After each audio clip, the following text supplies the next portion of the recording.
So, ito guys, meron tayo dito na base model po ng ating FJ Cruiser. This is the FJ Cruiser 2.7 po liter po yung kanyang makina. A part-time 4x4 TX model po na automatic.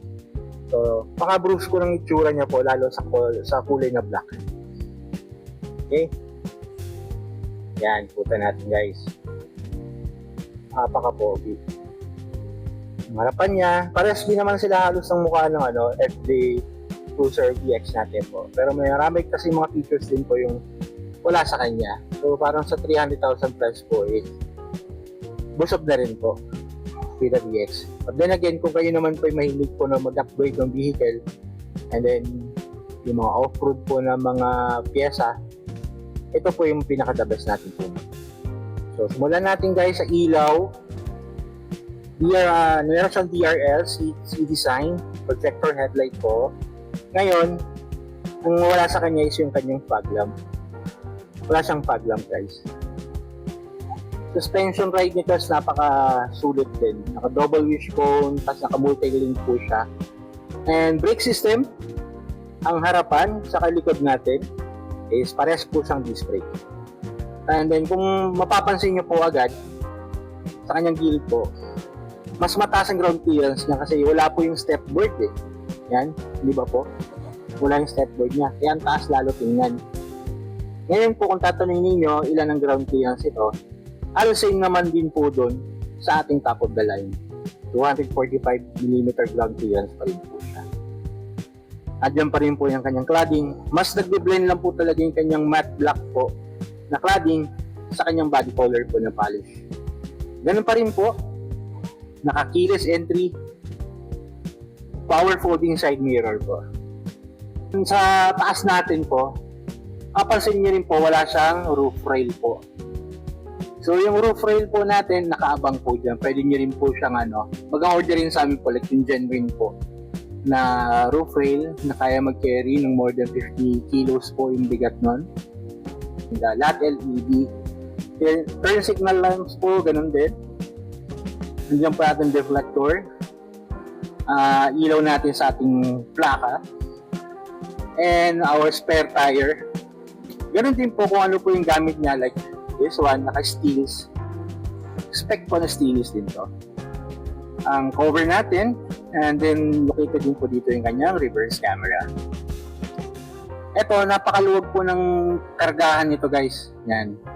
Ito siya, meron siyang ilaw din dito. Dito located po yung kanyang basic tools po like this one yung jack natin. Din po sa top of the line, yung kanyang bumper assist po, yung dito sa ating likod po. Pwede nyo po siyang i-lock. Yan. Ayan ang lock. Yan. Ito yung profile natin dito sa likod banda, sa may bandang kaliwa. Ang forma guys, ito kulay black. Ang capacity nito guys is 63 liters po. So kaya niya pong average po ng mga 8 to 10 km per liter po. Tako tayo dito sa second row. Yun din, hard plastic pa rin po. Meron child lock, yes. Ating power windows po. Ayan. And as I said po, black po yung ating headliner. Meron tayong seatbelt po para sa gitna. Leather po yung kanyang upuan, recline, and namumove forward din po itong second row natin po. Wala lang siyang armrest. Headrest. Meron tayong 12 volts po socket for you to charge, and then meron siyang mga lagayan po ng magazine or kung ano man po yung pwedeng paglagyan pa. May side air. Yan po yung sabi ko po, naka-keyless. Ito naman sa ating driver side po. Yan. Panels, mga hard plastic, black leather. Manual niya pong ina-adjust yung upuan sa driver side. Hindi katulad ng sa top of the line na meron siyang electronic assist po and then meron siyang lumbar support. Pareha sila ng steering wheel. Meron din po yung kanya sa ilaw, yung height, and then yung parking sensors. Parehas po ng layout to our top of the line model. Ang mga pinagkaiba lang po is yung mga safety features like Toyota Safety Sense, 360 camera, and other stuff tulad po ng mga electronic seats. Open natin po yung makina. So dito guys, yung ating 2.7 liter na inline 4 po na makina, natural aspirated po. So ito ay nagpo-produce ng 166 horsepower at 245 po na Newton meter of torque. Yan. So pagdating naman dito sa aking legroom sa likod po, ito yung yung setting ng upuan na to is medyo sagad ako sa likod. Ito pa yung aking distansya. Yan. Maluwag pa siya. Yan, maluwag. Mga din po, even yung sa paanan ko po, yan, maluwag.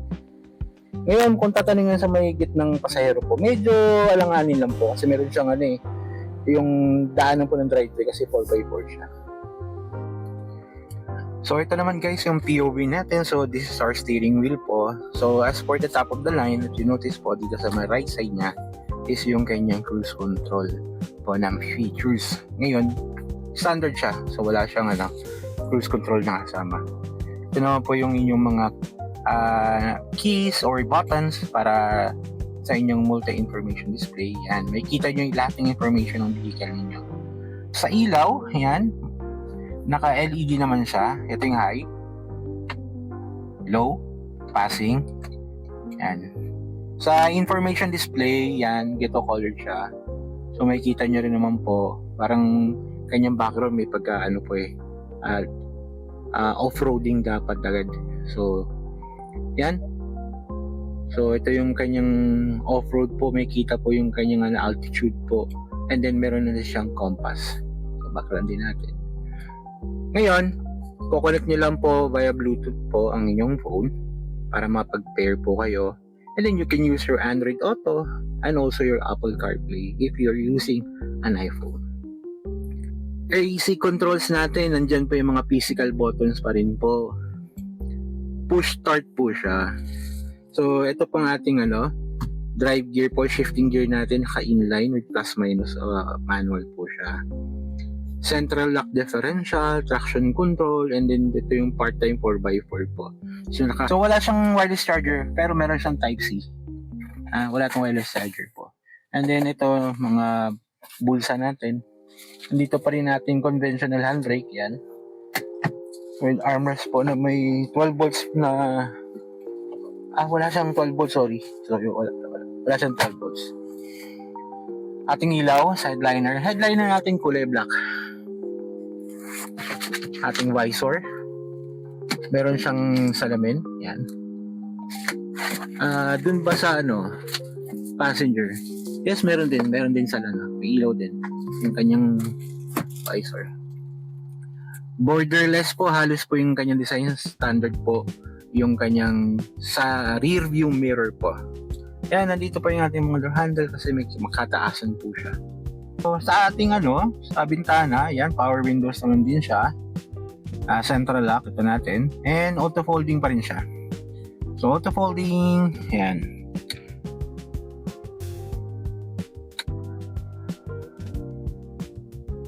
Wala siyang Toyota Safety Sense. So wala po yung mga pre-collision braking, lane tracing, lane departure alert, blind spot monitor. So yun po yung wala dito sa ating FJ Cruiser po na base model CTX. And then sa airbags po, alam ko parang parehas pa rin po sila. This still using 7 airbags pa rin po ang meron tayo dito. Okay?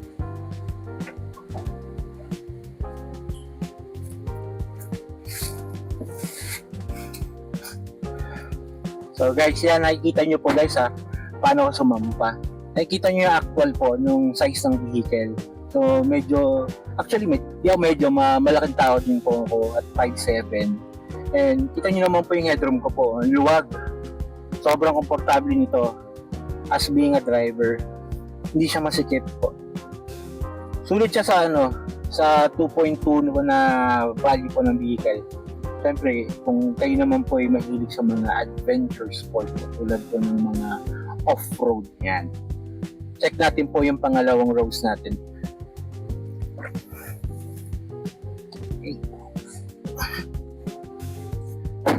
Okay guys, dito naman sa loob, makikita mo naman po kung gaano siya. Mas mataas po yung pagkakaupo natin sa second row. Para siyang theater type po.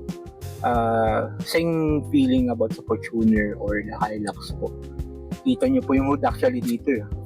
And then ito nyo po yung headroom ko po, maluwag pa. Ganda rin po. Kung tatlo kami nakaupo dito, komportable pa rin po siya. Pwede ko i-recline ng aking puan. Wala lang siyang armrest, yun lang din po yung nahanap po dito. Pwede din po i-abante. Pero hindi mo na kailangan i-abante dahil ang luwang sa likod para sa mga bagahe ninyo, wala kayo magiging problema. That's it.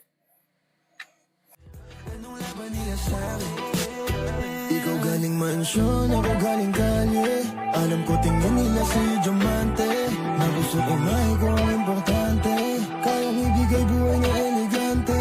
Sinagot agad, hindi na ako nangahana. Sa akin walang drama, kaya agad na pasama. Bawal bastusin kahit saan ng kalsada. Pag sumubok sila sa akin ay nakakawa.